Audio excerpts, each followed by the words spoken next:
So what's it like to finally choose to be on the other side of the camera?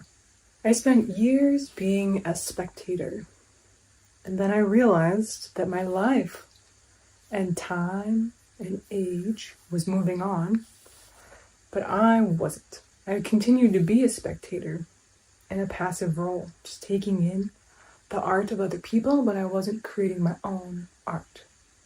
I wasn't showing up to my life fully.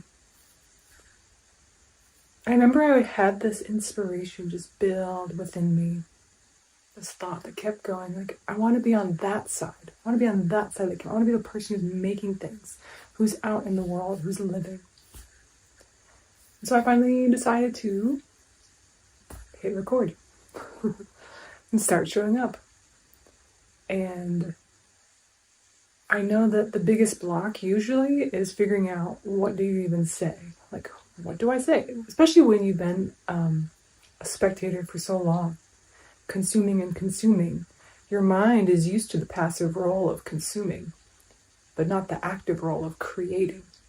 But it's a muscle and something that you build by stepping into it.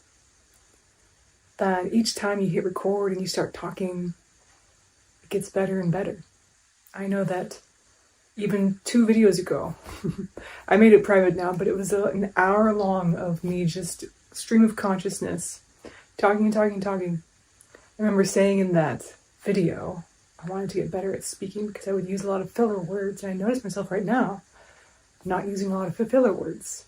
I might stutter sometimes, but I'm more clear because I stepped into it and I started practicing and I started showing up and I even put it out there, and you don't have to keep all of your old videos public.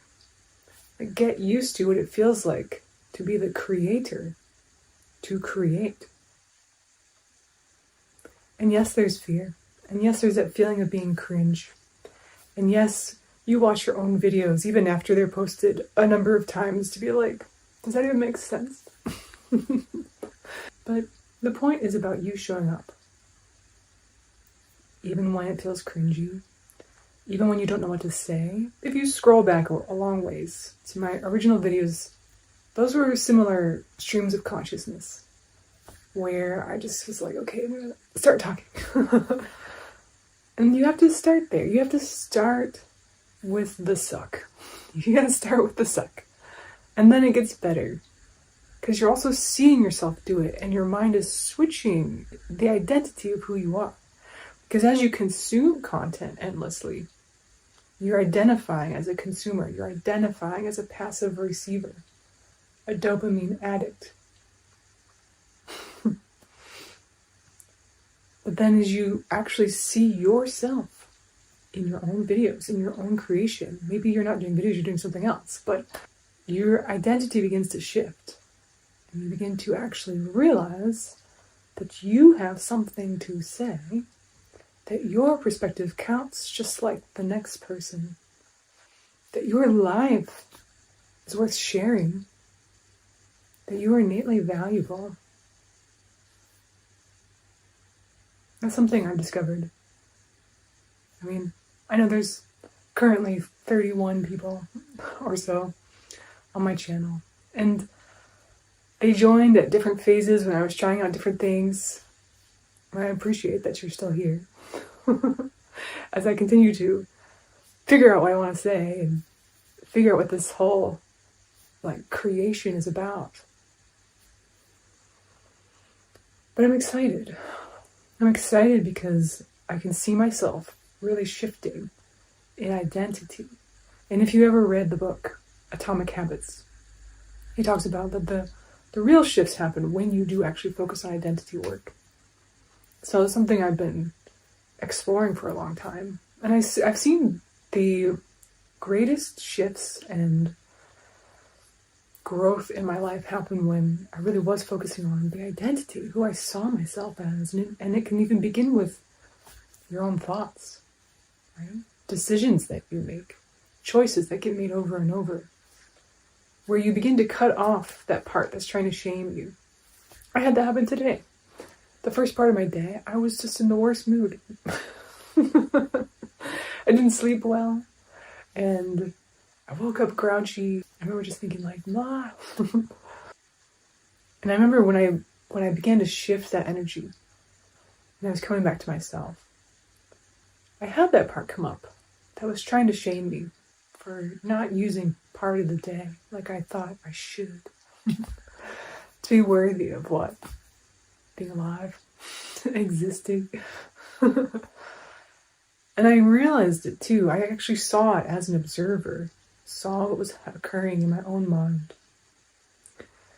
And I could see that there was this part that would pop up as I was shifting into taking ownership over my day again. And it would pop up to almost try to distract me. Like, the shame doesn't really do anything, right? Guilt can be somewhat helpful because then you realize, maybe I want to change my behavior or something.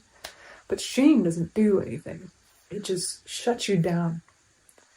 And so notice when you move into your own creative adventures, creative explorations and projects, is there a part that comes up when you begin to focus that tells you should have focused before? You should have been doing this, right? That's the part that was likely driving the avoidance in the first place. It was just quieter. But as you still yourself to begin to create, you just begin to hear the background noise that was going on. And if you look at it like that, oh, I'm just going to observe, like, okay, this is part of the background noise that was probably driving some of my grouchy day, right, morning. And, okay, I get to choose to let that go. I get to choose to not let that be a voice that I care about. Even if it tries to go on for a little bit. Like, as you stop giving it attention, it dies away. And I connected back in with that part of me that deeply desires to create, that deeply loves when I actually show up and do this, and when I create something, when I say something, even if it's not perfect, and then I put it out there. I had that happen. I was doing a little bit of scrolling too, even after I shifted my focus, because I was like, okay, I'm getting into my day, and then I'm gonna find like a video so I can go do some yard work and blah blah. So I usually like to listen to something while I'm doing something that doesn't require my like thought power. I had that part come up in myself that was like, I want to be on that side of the camera, because I think I was looking at YouTube. I was gonna find something to listen to for that yard work, and then I just had this thought, like, no, I want to be on the other side. I want to be the one creating. I want to be the one talking. I want to be the one sharing my ideas. So then I sat down and hit record, and here we are. What if it's that simple? So much of our creative process and our life is our relationship to ourselves and those internal voices and those internal urges and those moods and those thoughts. And a lot of it can be stilled when we allow ourselves to be the observer and to choose from our deep desire, not from the noise in our mind. Wow. I'm really moved by what came out by just hitting record. I didn't know everything I was going to say. And here we are. And I actually spoke more eloquently than 2 videos ago. I'm proud of that. So I hope this is an inspiration. Maybe you want to hit record. Maybe you're also just beginning and you want to be the one on the other side of the camera. I invite you to do that. I hope you do. I really encourage you to do that. There's no time like the present, this moment right now, to choose to create, to choose to lay down whatever noise is in your mind and just show up to the practice of showing up. What if showing up was a practice in and of itself? Show up to the practice of showing up, my friend. I tell you, it's worth it, and it feels so good. So, I'll see you again soon.